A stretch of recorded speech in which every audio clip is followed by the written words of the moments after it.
My name is Tiffany Trenda, and I'm a new media performance artist. My background, I did my bachelor's at Art Center College of Design, and my master's at UCLA. Woo! And for the past almost 15 years, I've been doing performance art, and in that I also use technology. So what is performance art and what is new media performance artist? Well, I do live performances and use technology with that. And I'm very interested in screen culture, in that what is our relationship to screens? Our cell phones, our computer screens, LCD screens, our television screens, they're all around us every day. So how does that affect our behaviors, also the human body, and particularly the female body? So I think that screens reveal and also conceal us, because we're curating our lives through these screens, correct? So we're revealing what we want to reveal, and they're also concealing. So I actually conceal the body with screens. So I put screens on my face and all over the body to display this. For example, I did Entropy at the Los Angeles County Museum of Art, and I made a dress out of real moss, and I embedded some TV screens inside and some cameras on my hands, and they were almost as if they were tripods. So people could come up and they could see themselves inside the dress. The piece was about Entropy, was about we try to define life, and when we do, we contain it. And we use the containment in two ways. We capture life through surveillance, and we capture life through containing it. So like even butterflies, we pin them on the wall, we pin them, and we try to contain them into like an imprisonment. But we also use surveillance in the same way. So with this piece, I also had 24 live monarch butterflies flying around. And so you could see, life in containment and see yourself in the reflection of the dress.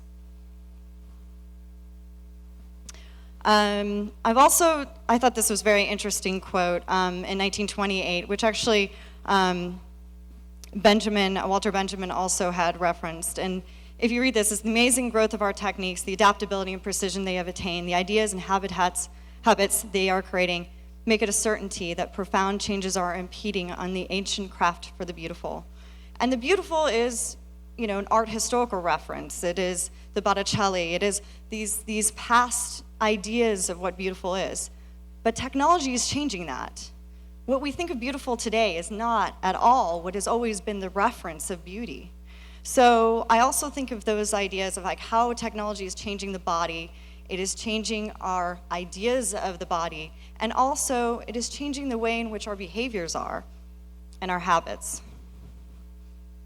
So if we think of scan, touch, and interact, 30 years ago, we thought of it completely different, right? It was a human-to-human interaction or a physical action. It was about the body. But today, it is about the body and the screen. So with Body Code, in 2012, I did this at Context Art Miami, and people could go up and scan my body. What this piece was about is that ubiquity is about things are everywhere. We were allowed to download images and music and everything everywhere. And so it becomes almost like a fetish. We like the idea of downloading and scanning and everything else. It becomes like a fetish to us, right? We're enjoying this actual behavior. So I created a latex suit, and with the latex suit, it had QR codes all over it. And I also created a 3D printed mask that had screens embedded into it, so you could scan even my eyes. And so whatever part of the body that you scanned would take you to this website, and it was a Google search of that particular body part and man-made chemicals, and the effects of man-made chemicals on that body part.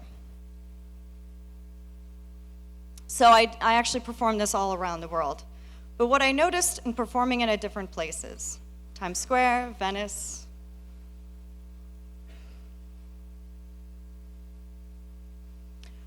Was that people were more interested in their cell phone.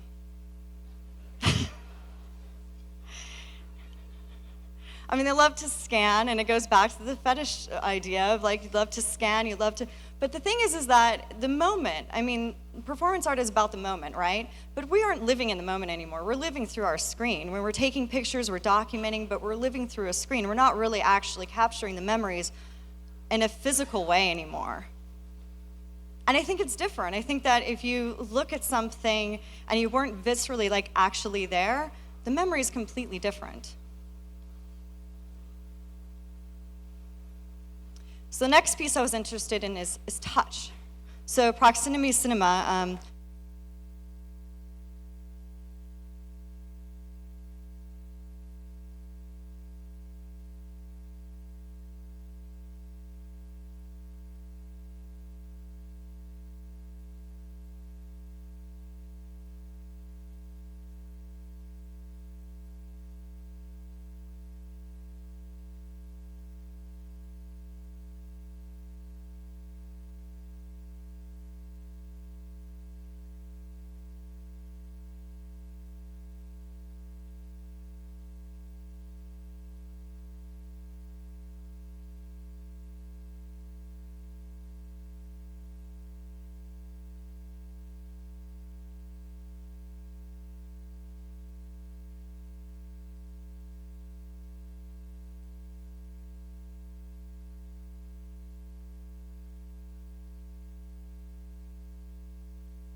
okay. Hi, we're back on. Well, it is about technology, and we have to have some sort of technical breakdown, right? So anyways, I was talking about touch, and with proximity cinema that actually premiered at the Metamorphoses of the Virtual 100 Years of Art and Freedom during the 55th Annual Venice Biennale.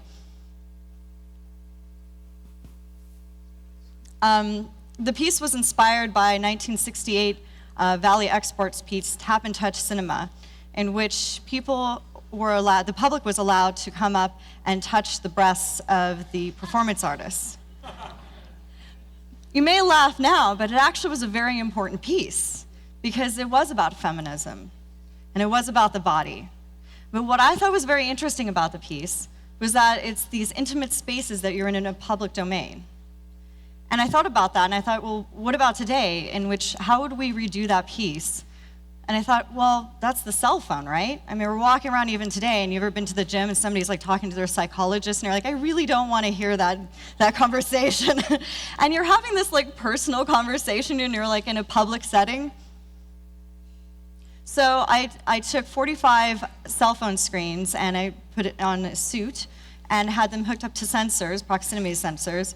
And so when you got closer to the suit, it actually displayed the most said words between men and women, which is go ahead, it's okay, and don't worry about it. And you could also touch the screens, and they would reveal an image of my body underneath the suit. What was interesting about this piece that was different from Body Code was, although Body Code I was still, and it was kind of similar, each time I did this piece was very different, and I had different reactions and all over the world when I would perform it. And sometimes I would get people that did not want to be touched. And some people really wanted to be touched. Because during the performance, I would go up and I would hug people, and I would caress them and touch them. And of course, they would touch me on the screen. So there were different experiences. Like one was, you know, people didn't want to be hugged or touched, and then I would make them hug me. You know, I'd be like, no, you're just going to hug me. And then they'd be like, oh, okay, you know. But it was a really interesting one when I had, there was 10 people that walked up, a group of 10 people, and there was a woman, and I for some reason, I felt like I really needed to hug her, and I really needed to hold her and touch her and just kind of hold her for a while. And we sat for maybe like about 5 minutes, which doesn't seem like a lot, but it was. And it was a very long, durational, intimate experience. And afterwards, her friend came up to my assistant and said, you know, that really touched my friend, and I just want to let you know that, but also, how did she know? And my assistant said, what do you mean? How did she know what? She goes, how did she know out of the 10 people that came up of our group that her daughter just died this month? And she said she felt something. She felt like I knew something, and this is what I think that should happen with wearable design, is these experiences that are real, and these experiences that are visceral, and they have to be live to experience them. So more currently, I'm working on my new piece, which is Ubiquitous States, and going back to the quote I said earlier, which was actually a part of a series of poems of the conquest of ubiquity. It's about that there is information everywhere, right? And we're dealing with that, and how it takes away our attention from having an intimate experience. And so with this piece, I want to go further than proximity cinema, and I almost want to measure out how much we can have a live experience, an intimate experience, versus the physical versus the virtual. And so this piece is about measuring that. And I can measure it like how much maybe women to men are, or just in people in general. And it is going to be an investigation. It is going to be something interesting. I also used black crystal as the inspiration in the piece, because it's supposed to ward off like our fears of physical harm. So, and I'm working on this right now, and if anybody knows any 3D printers, talk to me afterwards. So I want to wrap up by saying we are living in a world where it is ubiquitous, where we can have anything at any time, anywhere.